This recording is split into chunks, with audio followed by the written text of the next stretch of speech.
semuanya, perkenalkan saya Ridwan Anda.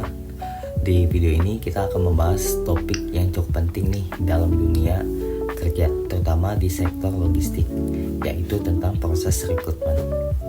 Nah, mungkin sebagian dari kita hanya mengenal logistik itu sebagai proses pengiriman barang saja, tetapi ada proses lain di dalamnya. Tapi di balik itu semua ada sistem kerja yang kompleks dan terstruktur, dan semua itu dijalankan oleh orang-orang yang direkrut melalui proses tertentu.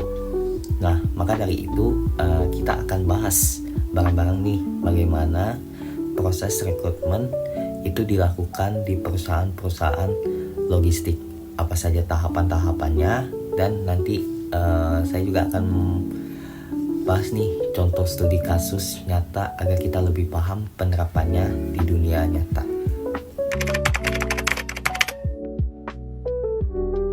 Karena di dunia logistik itu waktu dan ketepatan adalah segalanya. Salah satu kesalahan kecil bisa berdampak besar baik dari sisi operasional maupun finansial. Maka dari itu proses rekrutmen menjadi hal yang sangat penting. Tujuannya bukan hanya untuk mengisi kekosongan posisi, tapi ini tuh untuk memastikan bahwa orang yang dipilih itu benar-benar memiliki kualifikasi terhadap sikap dan kesiapan kerjanya yang sesuai dengan kebutuhan operasional suatu perusahaan. Nah, berbeda dengan sektor lainnya, pekerjaan di bidang logistik itu seringkali melibatkan fisik kerja tim dan kemampuan beradaptasi dalam suatu lingkungan. Kadang berubah-ubah. Contohnya seperti di gudang nih, di mana karyawan harus bekerja dengan sistem shift, target, volume harian, serta koordinasi dengan banyak berbagai pihak.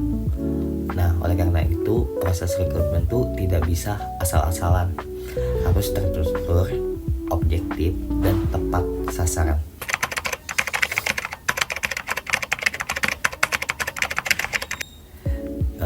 Mari kita bahas bagaimana sih tahapan-tahapan umum dalam proses rekrutmen, khususnya di perusahaan logistik itu sendiri. Nah, yang pertama itu identifikasi kebutuhan tenaga kerjanya. Biasanya tahap ini tuh dilakukan oleh bagian operasional bersama SRD. Mereka akan mengkaji apakah ada peningkatan volume kerja, apakah ada karyawan yang resign, atau ada perluasan wilayah operasional. Nah, yang kedua itu penyusunan job description. Setelah mengetahui kebutuhan HRD akan menyusun deskripsi pekerjaan yang mencakup tugas utama, kualifikasi yang dibutuhkan, dan syarat-syarat tambahan mengenai proses selama perekrutmen ini. Yang ketiga itu pemasangan iklan lowongan kerja, kemudian dipublikasikan melalui berbagai kanal seperti platform pencari kerja di media sosial, perusahaan, bahkan koneksi antara sesama karyawan. Nah, yang keempat itu seleksi administrasi. Dari sekian banyak lamaran yang masuk, tim HR akan mencari dan melamar berdasarkan kesesuaian dengan kriteria yang sudah ditetapkan sebelumnya. Nah, yang kelima itu tes dan wawancara. Proses ini tuh bisa meliputi tes tertulis, tes fisik untuk posisi gudang, dan wawancara. Wawancara yang menjadi momen sangat penting ini untuk menilai sikap kerja, motivasi, dan kesiapan mental dari kandidatnya. Nah, yang keenam itu ada pemeriksaan kesehatan. Ada yang kita kenal dengan medical check-up. Di sini tuh untuk memastikan kandidat yang sehat secara fisik dan mampu menjalankan pekerjaan dengan aman. Yang ketujuh yaitu pelatihan awal dan masa percobaan. Karyawan yang baru umumnya akan mengikuti pelatihan dasar, lalu menjalankan masa percobaan itu selama 1 hingga 3 bulan sebelum diangkat menjadi karyawan tetap.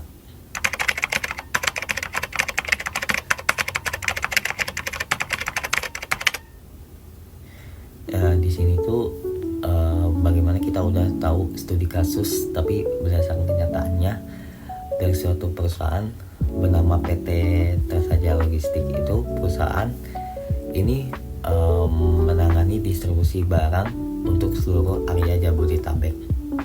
Pada saat bulan Ramadan menjelang Lebaran, permintaan distribusi meningkat hingga 40%. Untuk mengimbangi lonjakan ini, perusahaan harus merekrut 50 orang tenaga kerja tambahan sebagai besar untuk posisi order, picker, dan checker di suatu gudang Bekasi.